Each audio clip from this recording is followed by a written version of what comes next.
I asked Scott, like, how long were you at Oakley? And he's like, oh, it was like 20, 21 years or something. And I was like, wow. I'm like, I've been at Oakley longer than you were at Oakley. Yeah. And it's like, man, Scott was like I still consider him a mentor to this day, but he was also like at Oakley, my idol of like, man, I want to be like Scott Bowers one day, where he was so eloquent about the way he talked about things. And and I think some of that came from because he was shaping it. He knew it. Looking at myself and growing up with the brand before I started working there is living the brand.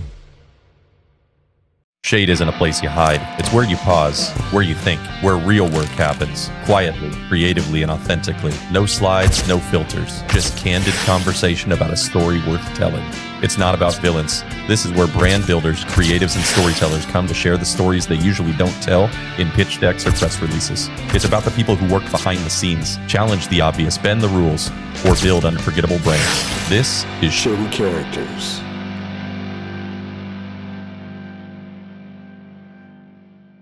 Today on Shady Characters, we've got Brian Takumi. He's the VP of Soul and Creative at Oakley. He's a longtime friend, longtime Oakley employee, and truly kind of the visionary behind the what is and what is not Oakley at this point in this 50-year run of a company. You've been there over half of it at this point, right? Yeah, I mean, it's crazy to think. I mean, on the flip side, it's like people say like, oh, you've been here from the start. I'm like, I'm not that old. But I have been here. I mean, it'll be 28 years now. Yeah. So, I was going to say, I started there 20 years ago, which is mind blowing to me that it's been 20 years already. Yeah, and yeah. you were already like you were already kind of at the top of where you were. But it's funny, like I always saw you as this very quiet, reserved, shy guy, and that is not who you are today. Like you've evolved into somebody that's completely different. I mean, you've grown a ton over there. Just watching from the outside, it's been pretty cool. I mean, and some of that comes from, yes, people will say that, and you know this, like I hate presenting. I mean, it's number one fear, even more so than heights. Mm-hmm. But I think just as the nature of my position, and the thing I've learned is if you know the content, it makes it easier to talk about. Sure. Yep. So whether it's coming on your show or getting up there and doing presentations, if you know what you're talking about, it makes it way easier to have a conversation. Yeah. It's all just second nature, right? Yeah, and I think that's where, even going back 20 years ago when you started, I would be quiet about it, because while I could execute, at least that's how I got to my position where I am, was because I've always been one, let your actions speak for what you're doing. Mm-hmm. And so when you look at Oakley, I was never the one to be like, I'll do it, or yeah, this is Oakley, this is how it should look. And I was just, working with Jim enough, or Jim saw what I was doing enough to where he would go, that's it. And back then I was quiet about it because I'm like, I don't know. He said, make this, and I made it and it came out like that. Yeah. But I could never, I didn't talk about it because I was like, if someone asked me the questions like we were just talking about back then, I don't think I could answer them the way I could now. Like just talking about like, I wish I knew now. Yeah. Back then, what I knew now, because it would have been, maybe I would have been more talkative back then. Because if someone said, why did you make this way? I could say, well, I did it this way because of this, this, and this. And then back then it was like, well, I did it this way because Jim told me to do it this way. So let me ask, at the time when you started, so you've been there 28 years, 29 years ago, what were you doing that put you in a position that you wanted to start working at Oakley? Well, I mean, I grew up in Southern California, so I grew up as a BMX freestyle kid. I grew up in the South Bay here where, I mean, that was the birthplace kind of, Southern California was, of BMX freestyle. Mm-hmm. You had Bob Haro down in San Diego. But up in the South Bay, you had BMX Action Magazine, Wizard Publications. R.L. Osborne lived up there. I used to go to this bike shop called the Bicycle Source, which showed up in a lot of the mags a lot of times. That was R.L.'s place to go. Mike Buff was from Palos Verdes, things like that, from Torrance area. And so growing up in that area, like rad changed my life of like, I wasn't, I played baseball as a kid, Little League baseball, things like that. Team sports wasn't quite my thing. And then I found freestyle BMX. Yep. And then I kind of started like riding a lot and like got decent at it. Knew guys like Dan Hubbard and the Vans trick team and things, and I would do shows here and there. So I finally found my passion in like some type of activity where I felt like I was part of that tribe of BMX freestylers. And it was like, oh, cool. And then it was like, wow, I'm like, this is like, and you're good at it. And I'm like, wow, I'm around like some of the world's best guys to do it. So I'm like, this is kind of cool. And then I started going into, high school, and it was like the sport was dying. And it's like, oh, you guys start thinking about what you're going to be doing past high school. And it's like, clearly riding BMX freestyle at that time was not going to make any money. And I said, well, I love art. My mom taught me how to sew when I was a kid. My dad taught me how to screen print. I wanted to make an apparel company and things like that. What did your folks do that they knew how to do that stuff? My dad was really just an artist. I mean, job-wise, he was actually a nuclear engineer. Whoa, okay. And my mom was a high school chemistry science teacher. So complete opposite of who they were like in their jobs. They were very like artistic, creative and things like that. And I think my dad probably more wanted to go in an artistic field than be a nuclear engineer. I mean, he became a nuclear engineer because growing up in the 50s, nuclear power was the way of the future. Yep. So you're going to become a nuclear engineer. And so, I think one of the things my parents were like, here's just one thing we can ask of you. Like, we're not going to force you to go to wherever or go into this. Find something that you love and that you don't need to live at home. So I was like, that pays you enough to move out. Yeah. So it was like, starving artist is probably not the way to go because that's going to be me living at home. So I started following like Communication Arts magazine. Like, I'm like, wow, you can do like art as advertising. Like, this is like a job you can do where people come do like cool photography, these cool headlines and things like that. And I was like, I think I kind of want to go into communications or graphic design. And so went to college for visual communications at Cal State Long Beach. And there you can either go into advertising or graphic design. And for me, it was more like, I kind of like doing more graphic design than necessarily advertising per se. And, I have some close friends who went down the 72 and Sunny and, Wyden and Kennedy type routes and things like that. But that wasn't quite me. I was like, I kind of like working on, I want to be passionate about a brand. So ironically, that's what led me to Oakley, as I was at Young and Rubicam and Saatchi and Saatchi. Yeah, that's right. I came from that world. Yeah. And so like I was working for a marketing and promotions firm before I came to Oakley. And it was like, we had great clients. Like it was like, and my bosses were great. And we had like Black & Decker and Miller Brewing and things like that, and P&G and some Pureen, big clients. But it was like in-store promotions. Yep. And this is where it really dawned on me, because it was like, oh, but this will look really good in your portfolio because you're working on these clients. And like, for me, it was like, I'm not really getting passion out of that. I'm getting like, wasn't driven by that. I was like, I want to have interest in the content I'm working on. And so growing up with Oakley, coming from BMX Freestyle, the opportunity came up of like, oh, you can come work at Oakley for a summer. And I was like, done. I'm like, I don't know if I can do this, because it's like, I remember like being in the South Bay, and we used to have that billboard on the 405 where it was like just random stuff that you were like, why is there a mine on that billboard? And you're like, these Oakley billboards are the most random things. And then I remember seeing the Jordan X Metal one. But it was like weird enough that you remember it, right? Yeah, I mean, that was the thing. But it was like, that was the weirdly thing. Irrelevant. That was the thing about Oakley advertising, though, back in the day. It was like Jim was doing this very advertorial type look. Like now you hear like, oh, people say like, oh, we want to shoot it editorial. And it's like, wow, Jim was doing that back in the mid 90s. And it was like, you would flip through a magazine and you're like, oh, volleyball, surf, things like that. And it was like, oh, yeah, ad. And then you'd see the Oakley ad where you're like, oh, it's Sonny Garcia wearing a pair of eyewears or zeros or something, just like no headline, just this beautiful photography that you were just like, wow, is this an ad or is this a like, and you're like, oh, this is the Oakley, logo in the corner or things like that, or Tim Hovland playing beach volleyball. And it was like, wow, you actually stop on that page. And this is where physics elevated to an art form, like for me, was inspiring for Oakley, because it's like, you would want, even when ads that had type that were like, why Oakley will never make sunglasses or things like that, it was like, man, they were just beautifully laid out where you were just like, oh, I want to rip these out and hang them on my wall. Yeah. And that's what we were kids. A lot of us did. Yeah. And it was like, you wouldn't hang like whatever ad, because you're like, yeah, it looks like an ad. Why would I hang this on? Yeah. When you saw an Oakley ad, you're like, this feels like art that I want to put up. Yeah. So when the opportunity came at Oakley, I was like, wow, yeah, I'll do it. And then, at my old job where I would sit there and be like, end of day, it's like, oh, $4.55. 4:56, 4:58, counting down till 5 o'clock. Ding, ding, ding, ding, ding, ding. We're out. But we talk about this a bit now. In this day and age, it's so rare to find somewhere that you spend such a significant amount of your career.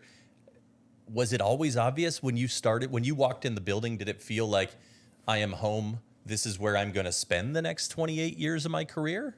Or is that just a happy accident? I felt like I was home. Yeah. The fact that I would be there for this long, I never would have guessed. Certainly to be in the position I am, Sure. I certainly never would have guessed. I mean, there's been hiccups along the way. There's, as I moved early on after graduating college, I was still in college when I was at Oakley. I was going through my last year of graphic design.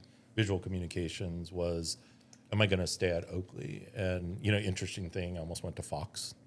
Obviously, motocross and things like that. There was a passionate interest there for that Fox as a brand. I mean, I loved Fox racing. That was at the beginning, or that was at the beginning. That was probably like end of 98 when, it was like, oh, well, am I going to stay here? Yeah. And then Oakley offered me a position. Went through a journey of, I only was in the graphic design department through 99. Some things happened. We were starting the apparel program. And as I said, like I wanted to make t-shirts, do my apparel, make an apparel company. So even for me, while I was doing graphics, I was more inspired by doing graphics on product. Yeah. So like t-shirt graphics, textile graphics, surface graphics. I mean, when I was there, I was like doing all the wakeboard boats, Rolling O, I did all the graphics for. Yep. I was doing a lot of the patterns, prints on product. Yep.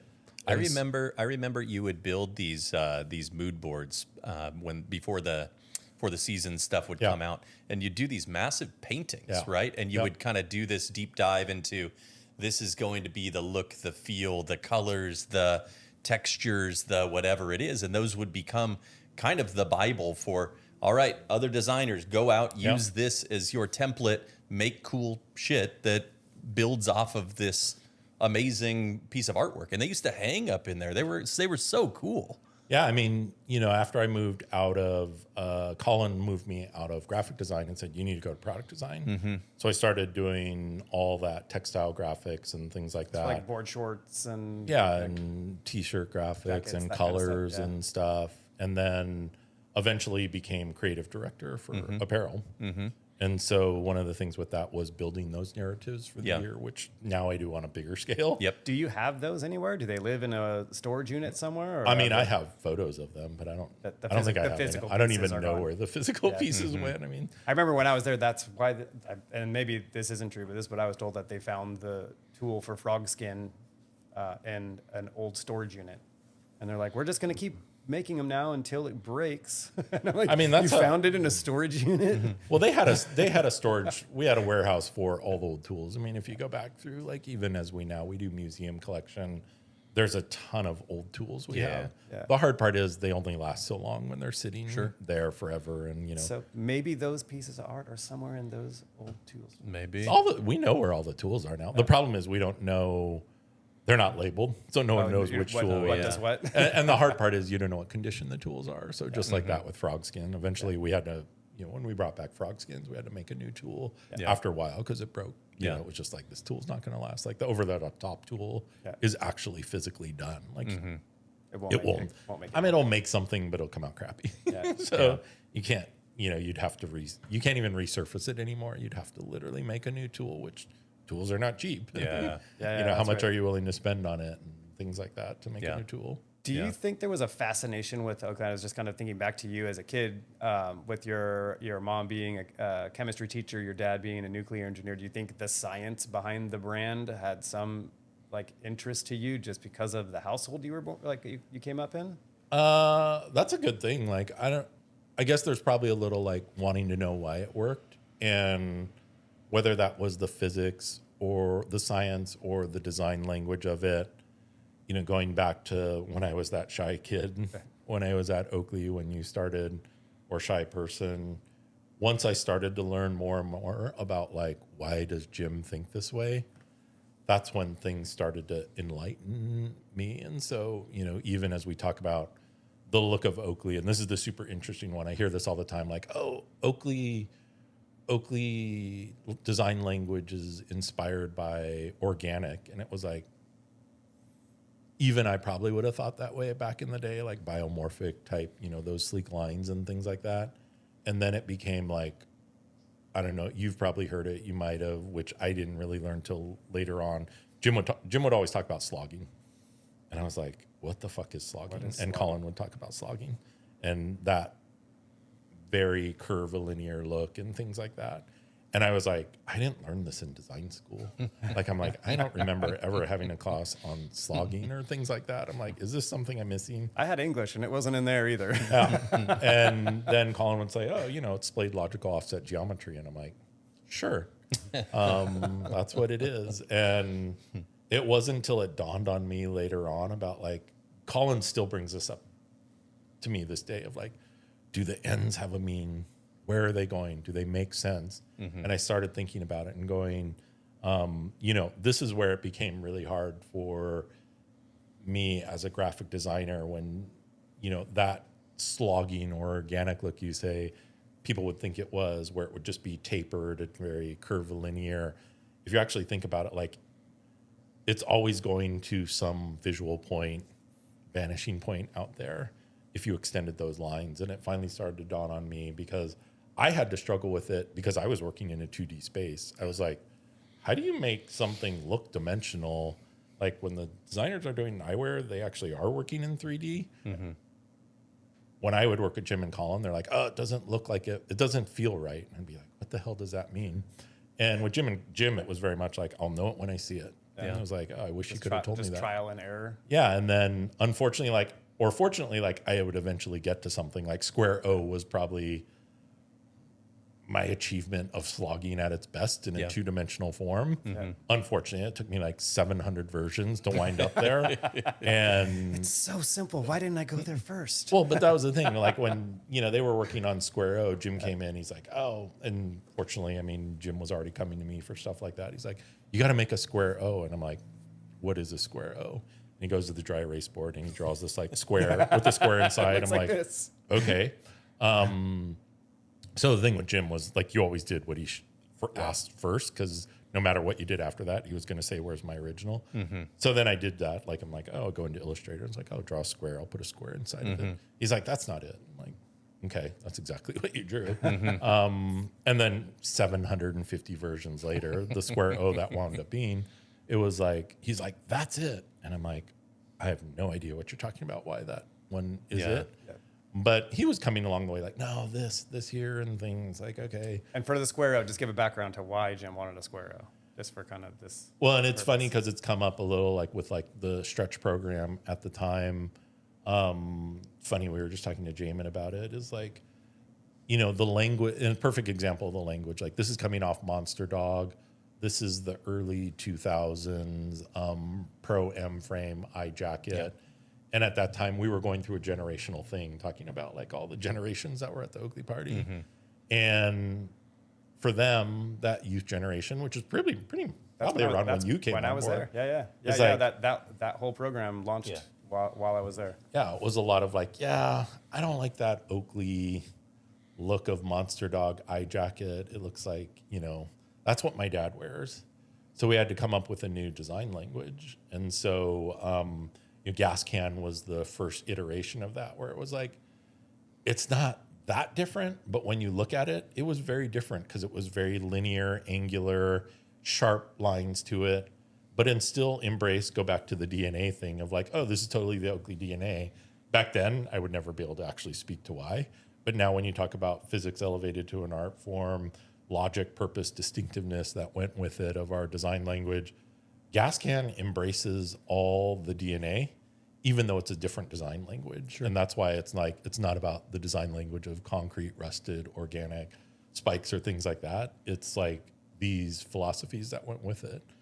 And gas can is beautiful, which I think Lech worked on us some, Hans worked on it, is gas can's probably one of the most beautiful pieces, because when you look at it, there's really only 3 surfaces on the side of that gas can. Mm-hmm. And it's very simple. And so when you look at it and go, okay, at that time we had the ellipse. If you put the ellipse on that, you're like, this language doesn't go together. It didn't work. Yeah. So that's where Jim's like, oh, you got to come up with the square O. So we made that square O. And the reason it embraced all the slogging, which, like I said, I didn't realize until later on, when I started to look at it, I was like, damn, he's like right when he would say this stuff. It's like when you look at the counter of that O and the outside edge of the O, you'll see they never go parallel. They're either constantly splaying apart or coming together. And so Jim used to have this things where he would go like, I hate parallel, I hate stripes. And you're like, why does he hate stripes? Like, we would work on like all the trends, like, oh, for golf or for whatever back at that time, you need striped polos or things like that, or you need a stripe button down. And Jim would be like, no stripes. And I never figured out why until later on when I was like, wow, when he would talk about this slogging thing, it was super interesting. Like it dawned on me, like when you look out on the street and you look down the street, you'll see it, even though the sides of the street are parallel, they come to a single point because they're going to a vanishing point. And every rectangle you look at in real life, the edges aren't parallel. Like even when you look at like the windows here or things like that, if you extended those lines all the way up, they would go to a vanishing point somewhere. So Jim would have this thing about like, it finally dawned on me of like, wow, parallel lines in real life are not logical. They actually don't physically exist. Yeah, with your perception of view, right? Yeah, I mean, you can go and measure them and say, yeah, it's, you know, the definition of parallel lines is they're equidistant everywhere if you measured it. But when you look at them in real life, they're never actually parallel. Like you said, the perception of them is they're never actually parallel. So it's just like, how does he even come up with this stuff?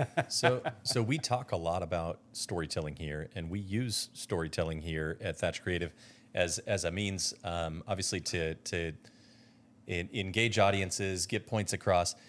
How important is storytelling to you? And I think that what you're describing visually is there is so much storytelling just in the way you're talking about parallel lines right now. How important is storytelling to you in your profession? Storytelling to me is like, this is what's going to make the difference between brands that continue to go on or brands that don't have any meaning behind it. And it's super interesting because now as you talk about Gen Alpha, at times they've been called the storytelling generation. Gen Z somewhat, but you'll probably see it even more in Gen Alpha, is the hard part is with AI now, creativity's never been more democratized than it has been. Because while you needed designers before, you can just go in and type a prompt and it's going to pop something out. Sure. But the thing is now that anyone can do it, what's going to make it different? Yeah. So they talk about Gen Alpha at times being the storytelling generation because it's now what's going to be the story about why you did that. Because anyone can make the same stuff. And so it's super interesting, you know, to look at where Oakley is now. And roughly about 2020 and 2019, I think it was 2020 going into COVID, we were with the Hype Beast guys, Brian Wynn and Alex Ho. And one of the interesting things, we were doing the museum tour with them. And you've done the tour with me. And everyone's like, they were just like, holy shit. Like, I cannot believe this history of Oakley. Like, it's not just like, oh, you guys did this over the top in 2000 or things like that. And this came out. When you hear the stories about why Jim did it or why it looks like this or why it was this color or why did he make Max Fearlight, Max Fearlight commercial, where did he get his inspiration from? It was funny. The Hypebeast guys were like, you guys realize there are brands out there paying agencies millions of dollars to come up with a fake history about where we came from. And he's like, you guys actually have it? And you don't talk about it. And you have it documented, and it lives in a hallway. Well, I mean, that's the thing. It lives in a hallway, but we never document it. Sure. I mean, it's like, you guys don't talk about this stuff. Like, people would die to hear these stories. Which also goes back to why Ryan and I talking about doing a podcast, our own storytelling of it. Is these are actually real stories, and you guys aren't talking about it. Like, people eat this stuff up. And after we do the museum tour, people are like, holy shit, this is amazing. Like, how come you don't talk about this? And how come you don't let people go behind the closed doors or open up the doors? Sure. And so when I was there, it was very much like Willy Wonka. Like, you needed special access to get to special parts of the building, and it was closed doors, and that's just how it was. Yeah, and I mean, here's the hard part is like now with social media or behind the, behind the brand or things like that. This is the differentiator that's going to, being able to hear those stories is going to define whether Oakley goes and, 50 years from now, we have another anniversary like that. 100-year anniversary is, are we doing it the right way? Is it living up to those creeds to, and what's the story behind it? If it's just making product that has a logo on it, I mean, you guys know how that goes for any brand where it's just throwing a logo on it. You're no different than anywhere else. The story is what's going to make it come to life. Do you feel like that's changed in the last 50 years? Because I do feel like there was this clandestine, we keep secrets secret in the building thing for a long time, and now we talk about we more openly talk about those stories. Is it that the idea of storytelling has changed, or is it that that technology now allows us to share those stories more freely? I think there's a balance of it. Like it's like the HDO thing where it's like, we don't have a patent like we used to anymore, but the amount of work it would take to do that is so much work that even if someone wanted to fully master copy Oakley, it's a lot of work to do. And you're not going to sell your glass for $35 if you do it. You're going to be, I mean, that's why the nature of having to do that work to make it optically correct in that frame that doesn't slip off your face, that makes sure it's optically correct at all times, you can't do for $35. And you go, well, maybe the person doesn't care, but this is super interesting. You guys know Wayne Chumley, who does he's still working on some data for it, but roughly it's like, I mean, they're doing some work where it's like, oh, roughly, it takes 15% of your body's energy to refocus when you're doing an activity like running a marathon. And it's like, wow, 15%. That's a lot. That's a lot. And you talk about like, oh, wow, now people are trying to run the sub-2 marathon. And it's like, oh, this is the difference between the elite athlete running a sub-2 marathon or not. And it's like, well, the one thing with that is like that athlete who can get close to running a sub-2, yes, maybe that's 15% energy that will help them do that, but they're going to finish the race regardless of whether their optics work or not. When you're talking like now running or pickleball on an everyday, now you come from pickleball in the morning, or like people are like, oh yeah, I'm going to take up running and I'm going to run a marathon. And, you're talking about people running it in 4 hours, 5 hours, just trying to finish. 15% energy is like the difference between you finishing your marathon or not. It's like it actually more benefits the person who's more the recreational person than the elite guy. And I mean, you're talking about running where it's like these people who, if you do that, it's like, you're going to spend $200 on a pair of running shoes. You're going to spend $125, $150 on a hydration vest, $500 on gels through your training. Then you're going to spend $30 on a pair of glasses that may break. You're going to start to get headaches. You're going to get eye fatigue. Your eyes are going to start slipping down your face when you sweat. And it's just like, is that really what I want to be focused on? Is my eyewear, or that my eyes are watering, or that I have a headache? Like, you're going to have a headache anyways because you're running for 4 hours and dehydrated. You don't want to get that compounded by your optics don't work. So that's where the storytelling of like whether it's in technology or whether it's behind the brand, the creation of it. Like I think now those next generations want to hear the story because they want to feel how they can connect to that brand beyond feeling like they're being sold the product. And so being able to hear these things, we want to share it with people. Well, I think that you've always been a really good storyteller. I think that I've learned little bits and pieces over the years of just chatting with you, and I think you do such a good job of illuminating stories and bringing them to life in a way that's so intriguing and so amazing to listen to. So that's been really cool to hear. I'm curious, as a guy that now works in corporate environment here, you started at Oakley how many employees were at Oakley when you started, you think, 28 years ago? Man, there were probably, I think office-wise, there was probably like maybe 800 in that building. So we're coming from a world where you started, there's 800 employees. Now you're part of an organization. I think you mentioned there's 200,000, 250,000 people, right? The ship gets a lot harder to steer the more people are on it, the bigger it gets. You are still kind of guiding that ship in terms of you're the culture keeper for what is Oakley and what is not Oakley. How does it feel now to be the VP of Soul and Creative when the ship is so much bigger? Does the responsibility change from when there's 800 employees to there's 250,000 employees, and you want to make sure that they're speaking Oakley correctly? And how does that impact your daily life here? I mean, it's a little different than it used to be when Jim and Colin were there. I mean, Jim was like, you're going to do it this way because I told you to do it this way. Yeah. And that was where, regardless of whether you were in manufacturing, whether you were in design, whether you were in sales and things like that. And Jim would basically be like, oh, you're going to get fired if you don't do it this way. Now it's like, we work in a matrix organization. And so it's like, how do you navigate this? And this is where even I think Mr. Del Vecchio was still alive. Francesco Maleri was coming into place. And this is where the challenge of Secret Recipe came from too. It's like Fetty came to me and, you know, when he was going like, Brian, how are you going to like, you have no governance over them.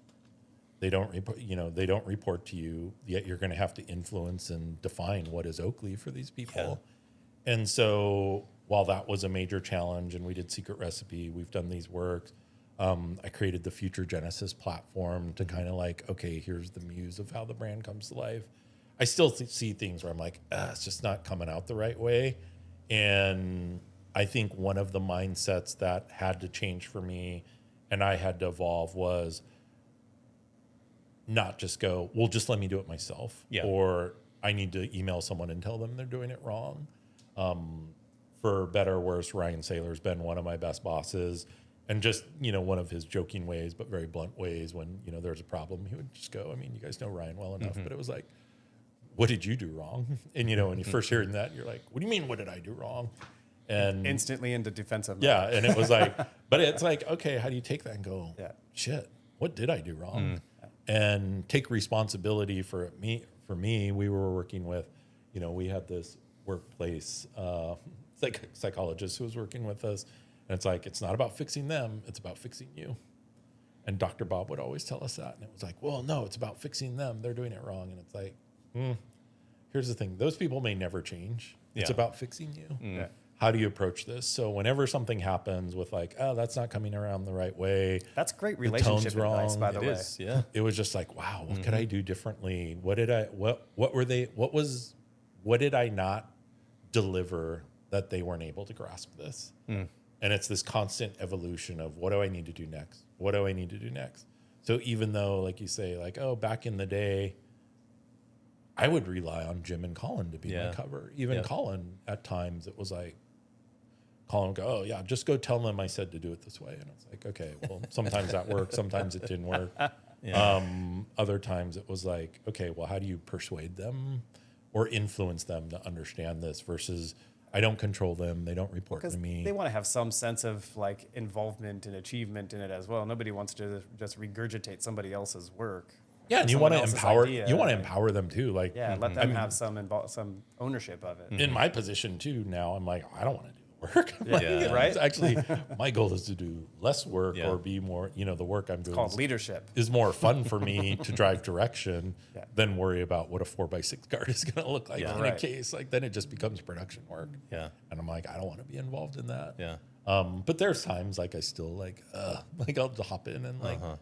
You know, when it comes to branding or logos, like it's like I was just gonna say I have that same issue with logo design, and I look at stuff and it's like it's not getting it, but I'm not a graphic designer, so I can't do it other than sketch it on a piece of paper, and that's not gonna work. But I'm like for certain things like that, where it's high profile projects, I'm like I'll just do it myself because I know how I want it to look.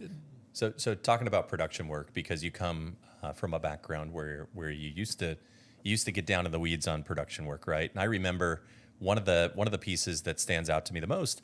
I believe it was an A-frame piece. It almost had this like T1000, molten metal look to it. You know what I'm talking about? Yep. And I think about how labor intensive that must have been back in. This would have been like 97, so late 90s, right? When that thing was made, versus what tools are available now that someone like myself or Tim could probably figure out how to get something kind of in the realm of completeness just through using free online tools now.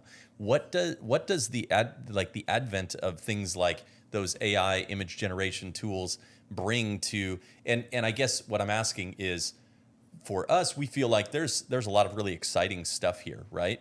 Do you share that excitedness about it, or does this feel like this takes away from the soul of the creator? I guess I look at AI as a tool. Yep. And go back to storytelling, saying like now that AI has completely democratized creativity, Yep.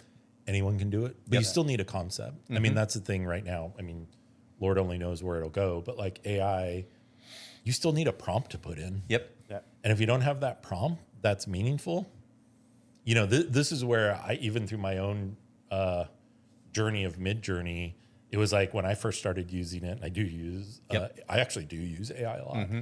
is like, oh, the prompt, this AI sucks. It's not putting out what I want it to do, or this isn't what I asked for. It's like, man, this is like the ultimate. There's only one common denominator here. Yep. It's the person who's inputting it, and that's Entering me. the info, right? And I'm it's how like- good of a storyteller you are now, Yeah, right? yeah, Because essentially exactly. you're the storyteller. That is the difference maker. Because it's like, Yeah. I keep entering this prompt and it's not Yeah, giving yeah. me what I want. It's Yeah. like, well, who's entering the prompt? Yeah. It's like, well, This- maybe you're not entering I started looking, what did I do wrong? Yeah, this I'm like, goes back to Dr. Bob, right? This isn't about the tool is terrible. This is about, hey, what can I do? Let's look in the mirror here. yeah. I'd And it's like to meet Dr. Bob, by the way. like, we can set that up. But it was just like, wow, this is like completely like, you start doing things where it's like, I'm telling you to make the logo this way Yeah. like I want. It's like, you can't point at the computer Yeah. anymore. Like, you're not doing what you're supposed to do. It's like, It's not listening. yeah, it's like you can yell at it more, but it's like you can't type any harder. It's gonna Yeah. start to do it. It's like, wow, the prompt's wrong, and it's Yeah. like, well, who wrote the prompt? I mean, and so when I look at AI now and go, I actually use it. Like if Jim had come to me with that A-frame thing now, and what it was Colin and Jim were like, oh, I want this like liquid mercury T1000 A-frame melting into this pool of mercury skull thing. It turns into a skull. The puddle is a skull, and Yeah, it's and they were- beautiful. yeah, I mean, the and- thing is, it's an amazing piece of art. And they were trying to like, oh, well, we'll 3D print one and paint it chrome, and it it looks like a cheap 3D Yeah. print, a chrome painted, whatever. And so this is, early CGI, so there was no Unreal Engine or things like that. So Yeah, it was you're like, working with like SLAs and clay and everything Yeah. still back then, right? so basically, like I had to draw that thing in Photoshop, and fortunately, I had I thought I wanted to be an industrial design major too, so I did do rapid viz and marker rendering. So all it was like I needed to know color, shading, painting, all that stuff, and I just applied it in Photoshop to redraw this image and knew how to do drawing and things like that. And I mean, when you see it, like, I mean, this is in 1997 too. So this is like on a Power Mac 9500, maybe it's an 8500 with like Not a 16 lot of megs render of RAM. capabilities. Yeah, with like Yeah. 256 meg hard drive, bunch of zip drives trying to do it. And, Photoshop had like one undo. So it's like, it was just like, oh, they just had introduced layers. But I had to draw that all by hand. You're speaking Yeah. a foreign language to people right now. But I mean, you'd be tough pressed to find someone that could actually do that by hand now. That's the difference, yeah, right? for Like, Well, yeah. yeah. I mean, that's a lost art at this point. yeah, I mean, actually, for visual communications, like it's so interesting because even though at Long Beach it's like a fine art bachelor's degree, Yeah. my class was actually the last one where you had to do like life drawing, rendering. Yeah. You actually needed hand skills. Yeah. Like I mean, pre-computer, you had to do all that stuff in marker. I mean, you were I was probably telling these guys about I had that same experience in statistics with my brother where I had statistics and I had to do all the calculations in my head, and he took the same class the next semester and they let him use calculators. And Yeah. I'm like, what? well, and so I looked at, Photoshop was just a tool to be able to make that image. Yeah. And so now, like, I would be like, man, I wish I had AI back then. I could have like taken this photo and put this and said, make this into a melting, make this look like mercury and melt it into a skull. And like, And animate it. yeah, and animate it or do whatever. And so it's like, for me, It could be super cool now. AI is just a tool. I'm like, you still need a concept, you still need a story, you still need someone to be creative to think it up. I mean, I lean into AI to be a way to like organize thoughts, ideate quicker, do things faster. Yep. But it's only as good as the story that goes with it. Sure. Yeah. Speaking of stories, let's do a little rapid fire here. What do you think? What's your favorite Oakley campaign over the years? Like, what's the one that stands out to you as you feel like had the best story? I guess I still go back to Bao and I would talk about this. Bao would challenge me, like, what do you think the golden age of advertising is? And unfortunately, or fortunately, like, I think it was before I got there. When I look at all the work that was very, shy at day-ish, and there's very good reasons for that. But it's like, man, when you look at that white Garamond type with the copywriting, like that the old Glenn Plake stuff. That kind of stuff, that when you hit the wall, you'll see it coming. Just the tone of voice and the way, I guess that's where the storytelling to me was brilliant, and it very much is Apple-esque for a reason, but it was very much emotional driven, but it very much had the technology behind it. Yeah. And I think that's why, to me, it's so important that people know the substance and the story behind the technology, because that's what makes the campaign stronger, is when you're actually, this is very Apple to where, and Wyden and Kennedy back in the day with Nike, is like, sometimes the agency knew the stories of the product better than people who worked there because they immersed themselves into it. And that, to me, you coming from agency background too, was like, that to me is what made great agencies, when you weren't just coming in there go, oh yeah, we know who Oakley is, or we know what this is, so we think it should be like this. The ones who would go like, let us go in and understand all this first, and tell me how this works, and tell me why it does this, this, and this. And then they would come back with those brilliant campaigns. Sure. Yeah. Favorite Oakley product? You have any eyewear that stands out? For different reasons, like blades and razor blades have a warm place in my heart, because that's what I grew up riding, BMX freestyle. So that's pre me working at Oakley. As far as being at Oakley, it's probably still Romeo. Yep. It's a beautiful piece. Go back to, if you remove the logo, how do you know it's Oakley? X Metal in those early days were like, the fact that people still talk about Romeo and those glasses Jordan wore, when it's interesting that there isn't a single Oakley logo on the product.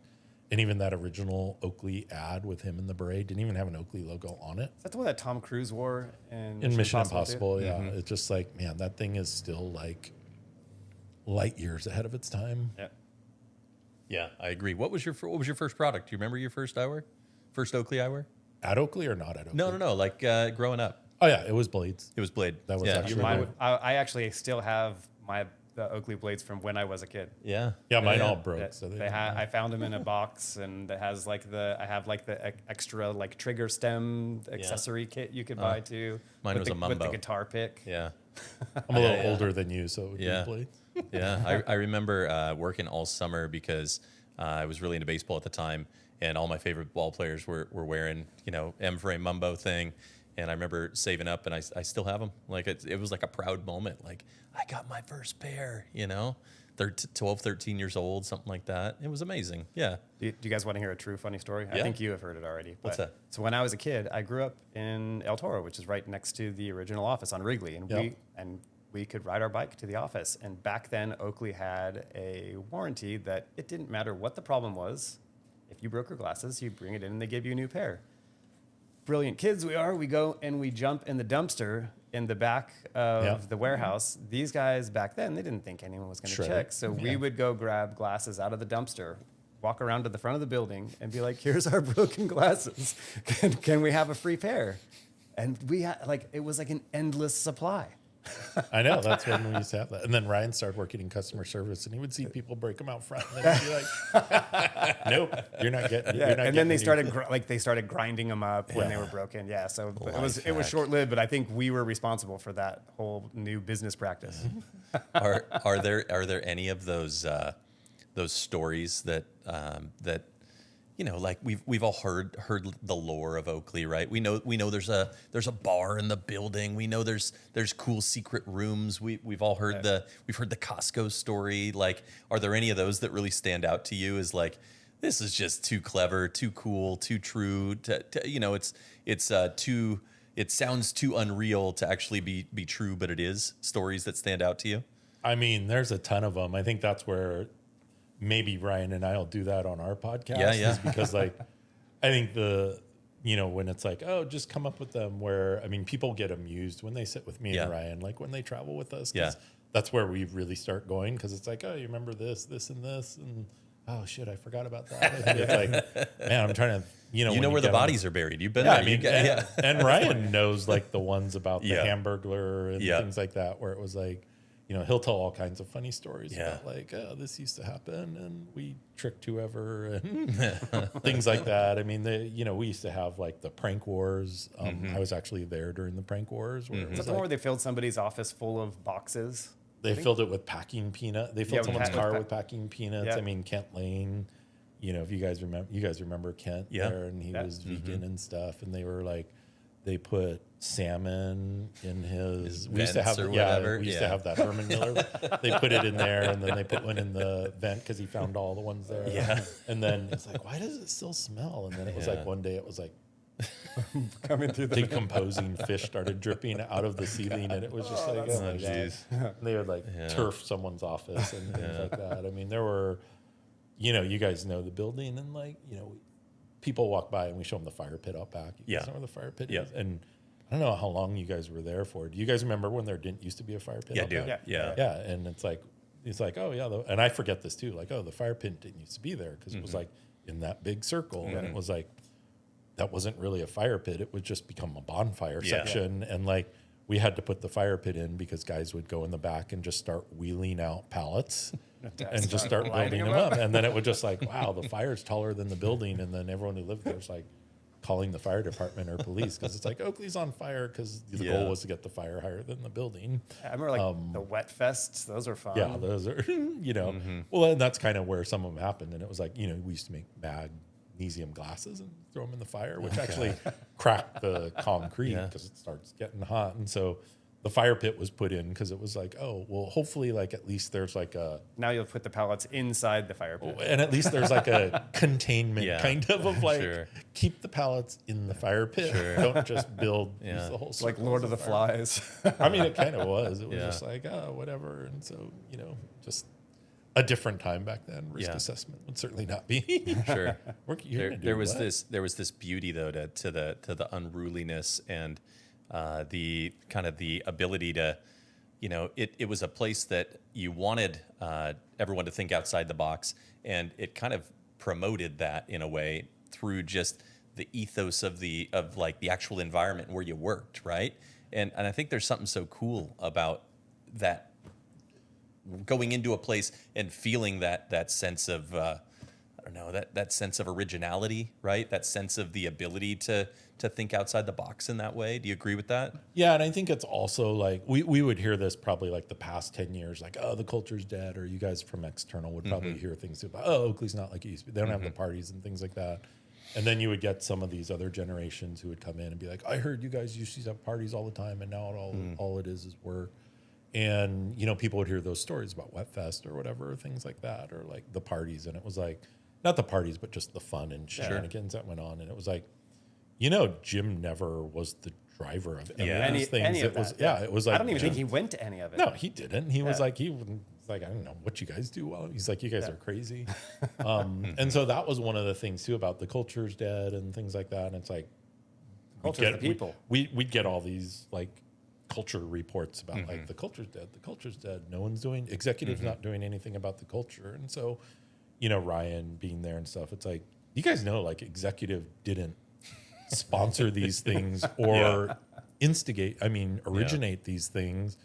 Back then when we were there, we took it upon ourselves to like, hey, let's do this and whatever. And, you know, and then, so that was some of the mindset we're trying to push now is like, yeah, there were a lot of parties, or there were a lot of like fun shenanigans or things like that. But it's like, this wasn't sponsored by the organization. Yeah. They allowed it to happen, but it was like, it's up to you guys to create the culture, not if we're coming in as executives and saying, here, you're going to have fun this day and you should have fun here.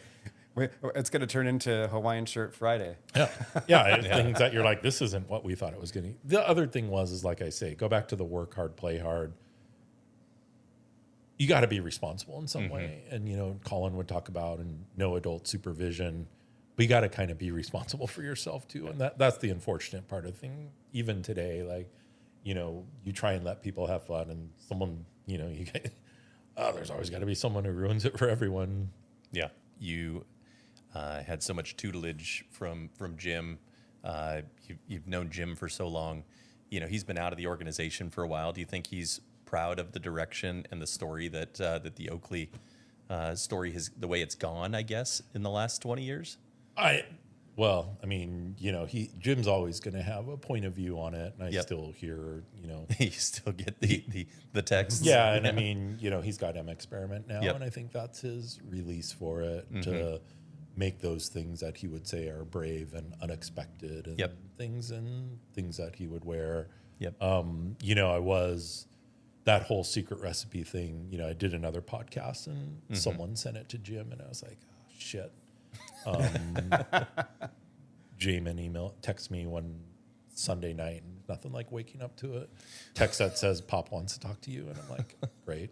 And it was interesting because then I checked my email, and he sent me an email, and I was like, oh man. He's like, you did it. You finally put pen to paper on what is Oakley. Yeah. And I was like, wow. Like, Jim was never the type to give compliments. I was like, you're not usually getting good compliments and stuff. It's usually when there's something wrong. Yeah. At least from my experience, I heard from him when there's something wrong or when I needed to do something. Yeah, and even when you did something right, it was like, so what have you done today? Yeah. Sure. It's like, oh, why are you still talking about that? You did your expected job. Yeah, I mean, you did what you were supposed to do. Of course, Yeah. it should be great. And so then he's like, hey, let's hop on a Zoom. So like I Zoomed with him, and it's like, he's like, man, you did it. Like it's not like I didn't want to do it all those years. He's like, I didn't know how to do it. Yeah. You did it. And I was like, oh, wow, never heard him give a compliment like that. And That's I'm pretty like, cool. wow. What And a great note to get, and a great conversation to have. Yeah, and I mean, of course, then he gave me things that were wrong. And stuff. But it was, to hear him say that, like, it's like, I could never do it, and somehow you were able to do it. And I said, yeah, well, it would, of course, it would have been nice, like I say, like if he could have part of this was I had to go through like his head, banging his head on the wall, yelling at me and that stuff, or throwing T-shirts at me and things. But for better or worse, that was the only, go back to my biggest failure. That was the way I would take a step back and go like, what is he looking for? And it wasn't until, unfortunately, about 7 years ago where I was like, it wasn't just what he was looking for, it's why he was looking for it. Yeah. And it took all that time for me to finally go, oh, this is why he made it that way. And it wasn't just Jim. I mean, you guys were there long enough to know Colin always had me working on these brand special projects, whether it was like we had a design DNA thing we did. We had this document I did when Scott Olivet got there with Bowers called Here's How to See. The Oakley 5 I worked with directly with Bowers on. So I fortunately, got to work on all these projects where it was like, just go back to agencies, and I'm just absorbing, like hearing Bow, hearing Colin, hearing Jim talk about these things. Unfortunately it took 23 years before I was finally able to go like, I got it. Yeah. I needed 20 years of them just rattling me, going on about these things to go like, oh, wow. Now if I take this past 20 years and take all that in, Sure. now I can actually find what's important to me now is frameworks. Yep. Because it's like, oh, if I know the framework, I can plug any brand into this. And that's Sure. the important part of like, also, Luxottica has some 5-6 house brands and 40-ish brands under it. It's like, wow, you can actually differentiate all these brands if you know what to look for. Yeah. And to me, that's where it's like, Which needs to happen. Otherwise, you're competing with yourself. Which to me is like, it's somewhat about the brand, but it's about the framework. You can't change the framework for every different brand. You have to have a consistent framework to go, okay, I can plug this brand. So like, I'm all about now, no matter what brand it is, it's like, oh, I can just plug it into any of these frameworks. And the other thing is to have an arsenal of enough frameworks to go, what are you trying to solve for? Yeah. And go, oh, if that's what you're doing, I need to use this framework, or I need to use this one. And here's the information I need from you. Here's what I need from you about your brand to be able to plug this in. Yeah. Well, it's been really an honor to have you in with us today, and it's really cool to see you kind of take that torch, right? So we're 50 years into this. There's a lot of history, a lot of storytelling to happen in the next era of Oakley, and it's really cool to see how you've been able to kind of formulate that and put a story behind what the future of that looks like. So thank you for coming in and sharing some of that with us today, and telling us a bit about how you got to be a shady character with us.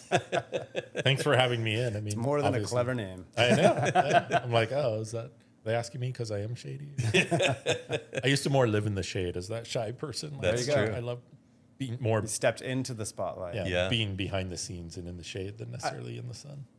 Sincerely, I do think you've done a great job. Like I said, like you were a little bit more reserved back then. Watching you kind of step out and become a very educated voice for the brand, you've done a great job at it. So I wouldn't tell you that if I didn't actually mean it. Thank you. Yeah, man. Thanks for having me. Thanks for coming. All right. We're out. That's it. I feel like as the company got bigger, like people lost touch, as new people would come in, they would just hear about the epic parties and things like that. And it's like, oh, well, when do we have the parties? You mean the one with Evan sliding across the stage in his underwear and a microphone? I didn't know that one. That was a Halloween MC one year. And he was risky business. Was that This would have been. was that a costume party or was that just Probably It was like one of the 2007 the Oakley backyard barbecue barbecue things. Yeah. we still kind of have some of them. 2007 Yeah. era? Yeah, Yeah, but they were wild back then. I know. It was just like, okay. But, Yeah. we all grew up and things like that. And we still, we just had the 50th anniversary party, Oh, yeah. which, That was incredible, man. I don't even want to know how long it took